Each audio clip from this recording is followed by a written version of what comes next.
Comparative analysis of the Quran using the Hafs and Warsh versions. Variant number 1. Quran chapter 2 verse 140 says, "Or do they say that Abraham, Ishmael, Isaac, Jacob, and the tribes were Jews or Christians?" Now let's look at the Arabic.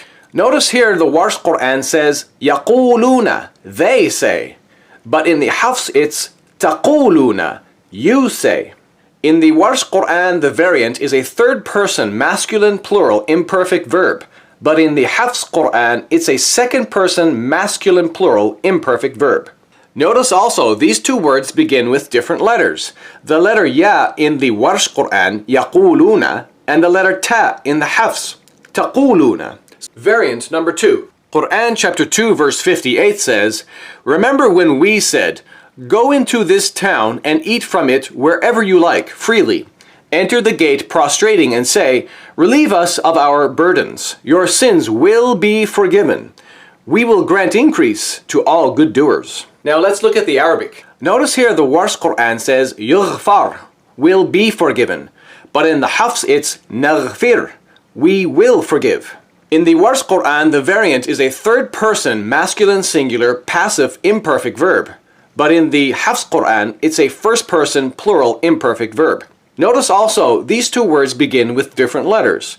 The letter Ya in the Warsh, yughfar, and the letter Nun in the Hafs Quran, naghfir.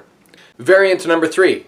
Quran chapter 2 verse 184 says, "For a specified number of days, but any of you who are ill or on a journey should fast a number of other days.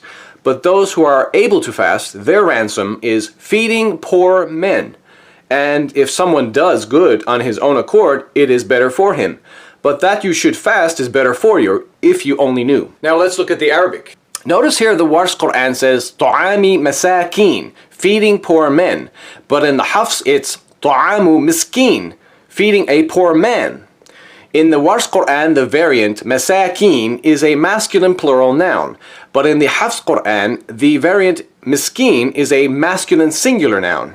In addition, here we have a serious conflict in Islamic law, because these are two different Islamic legal rulings. This verse prescribes that Muslims who miss days of fasting must compensate for that. But the problem is, the specific compensation of giving food is not the same in these two different Arabic Qur'ans. So my question is, which Islamic legal ruling is correct? Is it feeding a number of poor men, plural, as in the Warsh Quran, or feeding one poor man, singular, as in the Hafs Quran? Clearly, there is a serious conflict here. Variant number 4. Quran chapter 3 verse 81 says, "Remember when Allah made a covenant with the prophets. Now that we have given you a share of the book and wisdom." Now let's look at the Arabic. Notice here the Warsh Quran says, "Ataynakum," we have given you. But in the Hafs it's "Ataytukum," I have given you. In the Warsh Quran, the variant is a first-person plural perfect verb, but in the Hafs Quran, it's a first-person singular perfect verb. So this is another example of a consonantal difference that changes the meaning of the word. We see the letter Nun in the Warsh Quran, Atayna, and the letter Ta in the Hafs Quran, Ataytu. Variant number 5. Quran chapter 3 verse 146 says, "Many a prophet has been killed." Now let's look at the Arabic. Notice here the Warsh Quran says, "Qutila," has been killed. But in the Hafs it's "Qatala," has fought.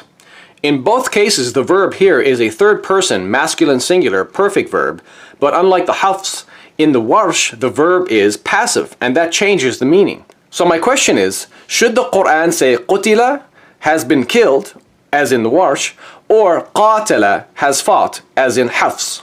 Clearly these are not the same. Variant number 6. Quran chapter 28 verse 48 says, "They said, 2 magicians who back each other up, and they say, we reject both of them." Now let's look at the Arabic. Notice here the Warsh Quran says, "Sahirani," 2 magicians, but in the Hafs it's "Sihrani," 2 works of magic. The conflict here is obvious. So my question is Allah telling us about 2 magicians, as in the Warsh Quran, or 2 works of magic, as in the Hafs Quran? Clearly these are not the same. Variant number 7. Quran chapter 4 verse 152 says, "And those who believe in Allah and His messengers, and do not differentiate between any of them, we will give them their wages. Allah is ever forgiving, most merciful." Now let's look at the Arabic. Notice here the Warsh Quran says, nutihim, we will give them. But in the Hafs it's yu'tihim, he will give them. In the Warsh Quran, the variant is a first-person plural imperfect verb, but in the Hafs Quran, it's a third-person masculine singular imperfect verb. And this is another example of a consonantal difference that changes the meaning of the word. The letter Nun in the Warsh Quran, nutihim, and the letter Ya in the Hafs Quran, yu'tihim. In addition, we also have a serious theological conflict here. Islam teaches that when Allah speaks in the plural we, He does so to express His power because plurality expresses more power than the singular does. Muslims call this the plural of majesty, or the royal plural. The third-person singular does not emphasize the power of God like the first-person plural does, so there is a theological difference here.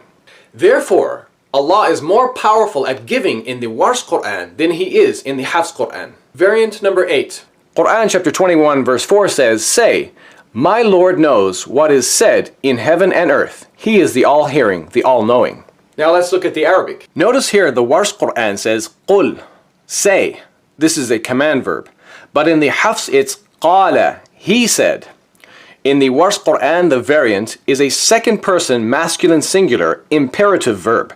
But in the Hafs Quran, it's a third-person masculine singular perfect verb.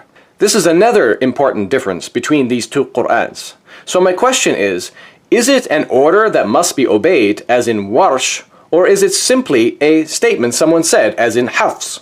And this same variant is also found in verse 112 of this same chapter, where the Warsh Quran again says Qul, but in the Hafs it's Qala. Finally, I think most of you will agree, I have exposed and refuted the Qur'an's claim in chapter 15 verse 9 that it's preserved and guarded from corruption. From the textual variants I provided and analyzed for you, you've seen variants in the Arabic Qur'ans used throughout the Muslim world that are often drastically different in meaning, sometimes even accompanied by major theological and legal conflicts. Thank you for watching, and God bless you.